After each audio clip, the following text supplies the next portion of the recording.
хэдэн тэрбум хэдэн 100 сая мэдгүй би брендийг мэргэлдэггүй шүү дээ. Тэгэхээр энэ бол залуучуудын уурыг хүргэж байгаа нь бол аргагүй үнэн. Тэгэхээр энэ бол органик одоо энэ гадаа гарч жигсэж чинь гэдэг чинь өөрөө ирэхгүй тэр CEO-д ажиллаж байгаа залуучууд уурлаад гарна шүү дээ. Тэгэхээр бол би залуучуудыг дэмжиж байгаа. Харамсалтай нь нөгөө чагсаалын чагсаалаар эсвэл бол ямар нэгэн аргаар булаах, төөргүүлэх ийм үйлдэлийг бол найл хийж байгаа шиг байна. Өнөөдөр гихт чинь баахан майхан барайл гараад ирсэн байна те. Тэгэхээр бол энэ залуучуудын тэмцлийг бол би арчлын дархлаа гэж үзэж байгаа. Тэгэхээр энэ дархлааг ингэж нураахын тулд майхан барина гэдэг нь бол нэг майхан бариад асраар бол энэ дархлааг бол хааж болж чадахгүй байх гэдэгт би итгэж байгаа. Тэгэхээр тэр орлогоо нотлох хэрэгтэй. За яг нотлох юм уу яах юм те. Энэ бол ер нь улс төрийн хариуцлагын асуудал л да.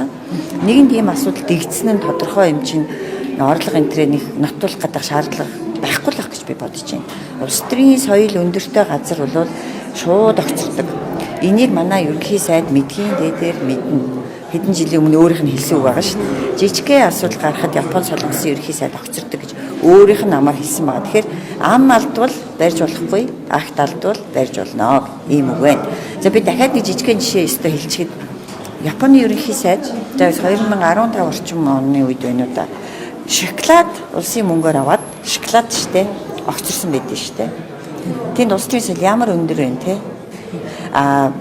Орлогоо нотлоод эсвэл тэр хүүн те үнэхээр тийм бизнес хийгээд баян байхыг үгүйсэхгүй байхгүй юу? Сайн байна. Бид нар дэмжих ёстой. Хэрвээ яг өөрийнхөө чадлаар бизнес хийгээд төдий зэрэгтэй тэр найз охиноо баярлуулж байгаа бол бид нар алга түшээ. Тэр одоо ямар бизнес хийдгийг залуучуудад зааж өгөх хэрэгтэй. Ямар бизнесийг хийхээр ийм тансаг нисдэг тэрийг хөлөглөх хэмжээнд баяждгийн гэдгээ ноу хауга бусад залуучуудаа зааж өгөлтөө хэрвээ үнэн бол ийм л асуулт.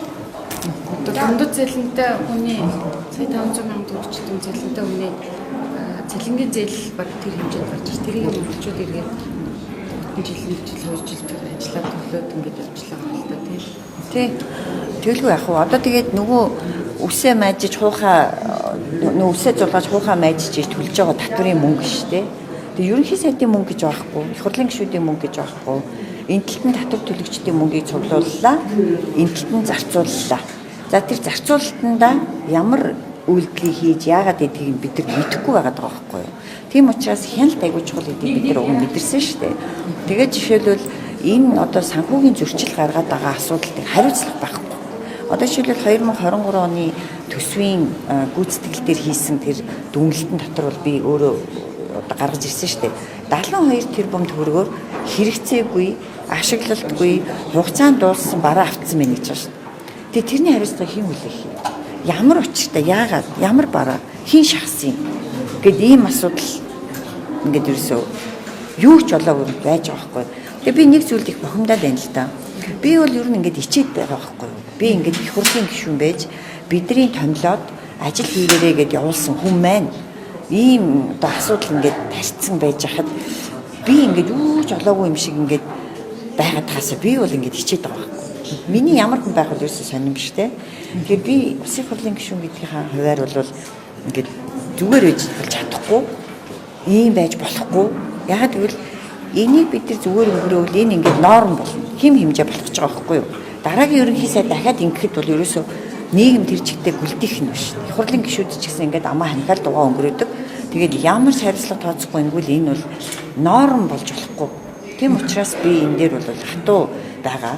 Тэр өмнөх нэг явдлаа шүү дээ тэр надтай холбоотой. Тэр яг хувь надаас бас уучлалт гуйж байгаа нь ер нь хин нэгнийг ингэж доромжилж болохгүй гэдгийг норм болгож болохгүй байхгүй юу? Хим хэмжээ болгож болохгүй учраас тэр хүн уучлалт гуйх хэрэгтэй. Хим хэмжээ болгож болохгүй. Хоёрдугаар улсын хурлд ажлаа тайлгнаж явцдаа гарсан явдал тийм үү? Тэрэн дээр яг хэвээр гэвэл улсын хурлаасаа уучлалт гуйх. Үүрэг нь үлдсэн. Хэвээрээ үлдсэн. 2 юм явж шít. Хувь хүнд халдсан. Хувь хүнд халдсан гэдгээр хувь хүнээсээ уучлалт гуйсан.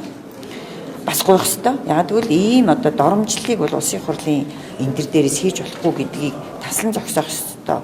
Хоёрдугаар ерөнхий сайд улсын хурл гаргасан авир энийхээ төлөө улсын хурлаасаа уучлалт гуйх үүрэг нь хിവэрээ. Энийг бол би чигтэж улсын хурал дээр авчирч уучлах гэж чадахгүй шүү дээ.